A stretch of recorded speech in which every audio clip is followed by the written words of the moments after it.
Now let's get a quick update on the forecast for this morning.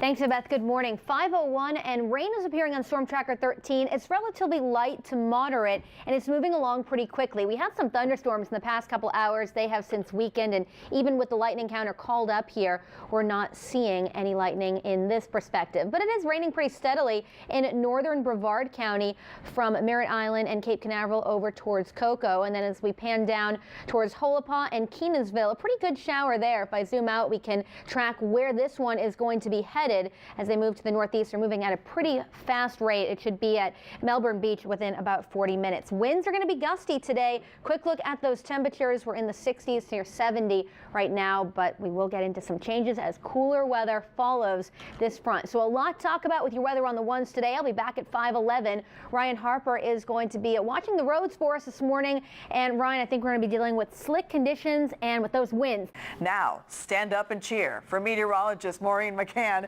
who has a look at your weather on the ones. Is the weather going to be a slam dunk for the weekend? It's going to be one of those days where your umbrella turns inside out, Beth. It's going to be very gusty with a cold front coming through, but I guess we'd classify tomorrow as a slam dunk. It's going to be pretty awesome once we get the sun back here, the low humidity and the sunshine, but that comes at a cost. Cold front coming through today. The rain this morning has been a prefrontal band with some thunderstorms embedded, but they are weakening as they push to the east. There's still another batch of moisture that's out over the Gulf of Mexico, and this is going to have to cross through I-4. The timing of that will be at late morning and early afternoon. Ahead of the front today, gusty southwest winds. We see them here on Storm Tracker 13, and look how they pick up in speed around lunchtime with gusts over 20 to 30 miles per hour and stronger within the thunderstorms. Those will turn to the west, pulling in some drier air eventually to the northwest by Saturday morning. So the rain potential is such that many places may pick up over half an inch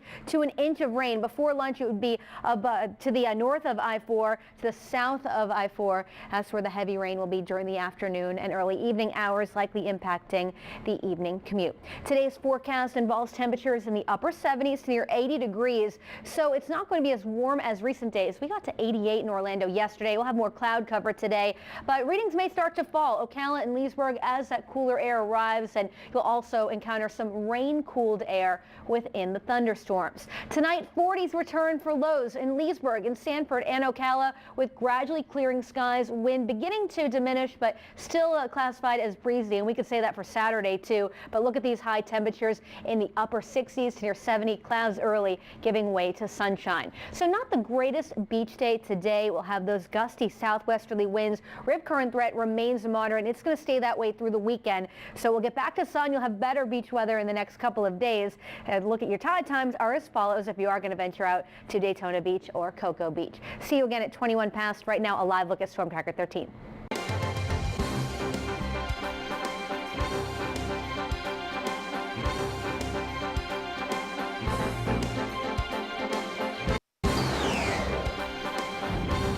Your accurate weather experts forecast with Storm Tracker 13.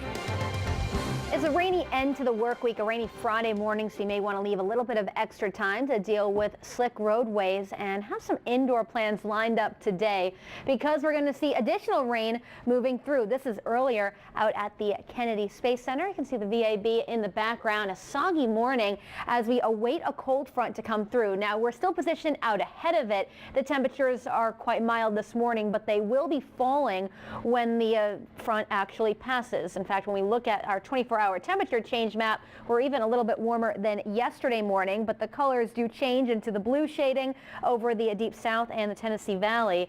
So this is the temperature drop that we can expect for tomorrow. We are going to be back to some unseasonably cool readings once this front passes through, but it comes at a cost. The threat for severe weather is present with today's forecast, and the darker green shaded areas indicate the marginal risk. Now, this is a new risk scale coming from the Storm Prediction Center in Norman, Oklahoma. It used to be just 3 categories: slight, moderate, and high, but marginal is just 1 degree lower than slight, meaning there could be some isolated severe storms. The biggest threat today is going to be gusty winds. So any of the storms that develop along and ahead of this front could have wind gusts over 58 miles per hour. All the rain this morning has been generally light to moderate, but there's still going to be more developing when the front moves on through. You can see some of that moisture developing in the Gulf of Mexico. Winds are going to be turning turning to the west behind the front, and as that happens, we will be sending in the cooler air that will be bringing us some unseasonably cool readings throughout the weekend. But we got to get through Friday first. Let's watch it unfold here on Storm Tracker 13. Bring the umbrella when you leave the house this morning and the rain jacket. It's going to be scattered showers for the morning commute, and some areas will be dry.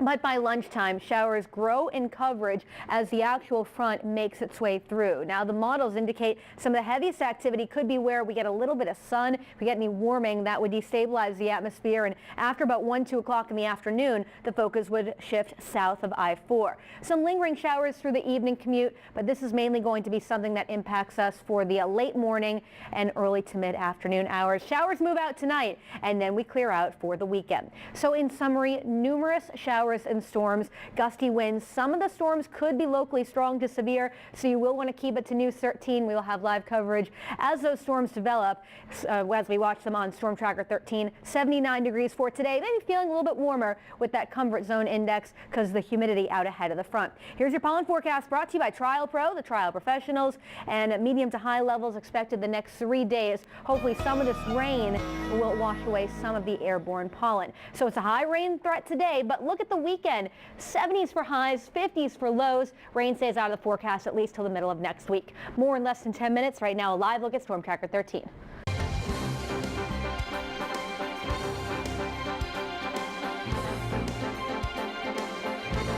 Live weather on the ones with meteorologist Maureen McCann. And there behind Ryan, we see the story, all the rain. Is it moving out or coming in? Well, this batch is moving out. There's a little bit still in Brevard County, but we're not done with it yet. There's another wave that's scheduled to come through late morning, early afternoon. We do have some downpours in Brevard County near Melbourne. Palm Bay, you're about to see that rain move through. It's off to your west right now. These extend down towards the southeastern corner of Osceola County. But even with the lightning counter called up, we don't have any lightning embedded, but still enough rainfall to impact the roadways along I-95. Some light rain in Volusia County, Seminole, and East Orange County as well. But this is just the first batch. As that moves out, temperatures are going to stay mild this morning, mid to upper 60s. The main cold front is still out over the Gulf, and that's going to pull through later on today with a line of thunderstorms. It's going to be a windy day, too. More coming up at 5:41. We'll have more on what to expect county by county, but we need to see how the rain is impacting the roads today. Your accurate weather experts forecast with Storm Tracker 13. Good morning. It's now 41 minutes past the hour on this Friday. Unsettled weather expected today along and ahead of a cold front. One of the biggest features is going to be the gusty winds over 20 miles per hour. They're going to be picking up in speed this morning, plotting them at around 10 to 20 miles per hour, a little bit stronger in the I-4 corridor. So because of the wind, we're not going to be dealing with a whole lot of fog today, but those winds will impact the boaters and any outdoor plans on land today. We always show you the marine forecast here at 41 past. So the headline says it, hazardous conditions, strong cold front coming in with showers and storms, winds out ahead of it out of the southwest. Those are going to turn to the northwest by Saturday morning.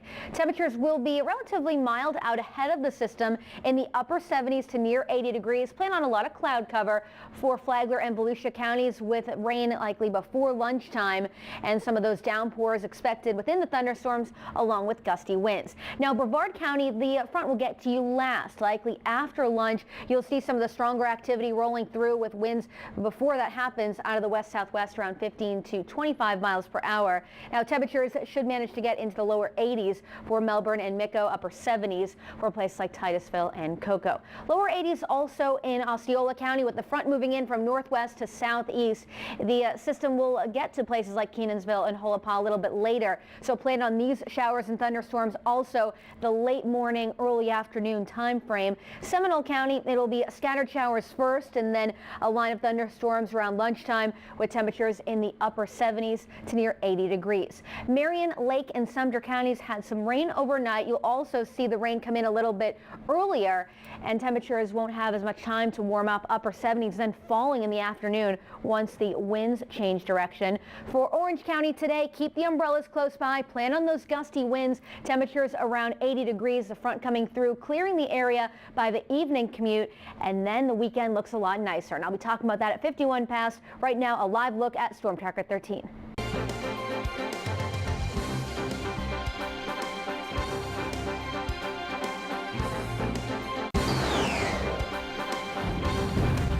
accurate weather experts forecast with Storm Tracker 13.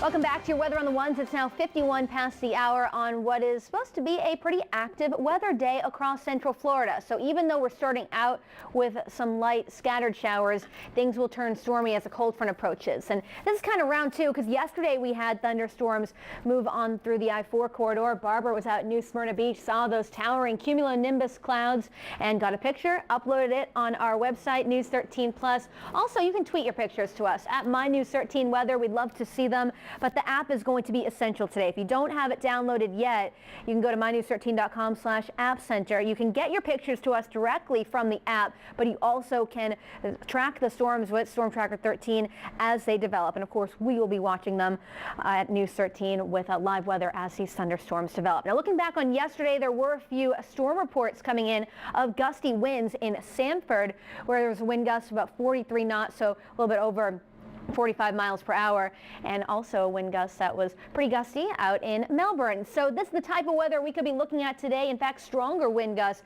as the front approaches. Lighter showers first, with the steadier line arriving late morning, early afternoon. The front has to move through from northwest to southeast, and as it encounters some unstable air, some severe storms are possible. The marginal risk category includes areas pretty much along and south of I-4. So if you have any travel plans in the I-95 corridor down towards, say, West Palm Beach, Fort Lauderdale, Miami, Fort Myers, and Naples, you'll be looking at the threat of severe weather. Now, marginal means there could be some isolated severe storms, not going to be widespread. The biggest threat with any of our storms today will be gusty winds over 50 to 60 miles per hour. This frontal boundary extends up through the mid-Atlantic and the New England states. Behind it, a cooler and drier air mass, and that is our weather for the weekend. But we have to get through this rain first, and the wind. It's going to be gusty with the southwesterly flow in advance of the front, winds exceeding 15 to 25 miles per hour. By about noontime, we can expect the rain to be steady across I-4, pushing to the south and east. Embedded, we'll have those gusty winds, lightning, and heavy downpours. The front has slowed down a little bit, so even by 5 p.m. there still could be some rain showers around. The clouds will be slow to clear overnight as that drier air works in, but you'll notice the temperature contrast tomorrow in the wake of this system. As high pressure builds in and northwesterly winds take over, we're going to be sending in temperatures that will be running about 10 degrees below the average for this time of the year. 79 degrees today, numerous showers and storms. Once we get beyond this, the weekend looks great with temperatures in the lower 70s, and then we get back to the 80s early next week. A reminder, today is the deadline to get those applications postmarked for our Project Weather Scholarship. We give away $1,000 to one high school senior in each of our Central Florida counties. Find out more at mynews13.com. See you again in less than 10 minutes. Right now, a live look at Storm Tracker 13.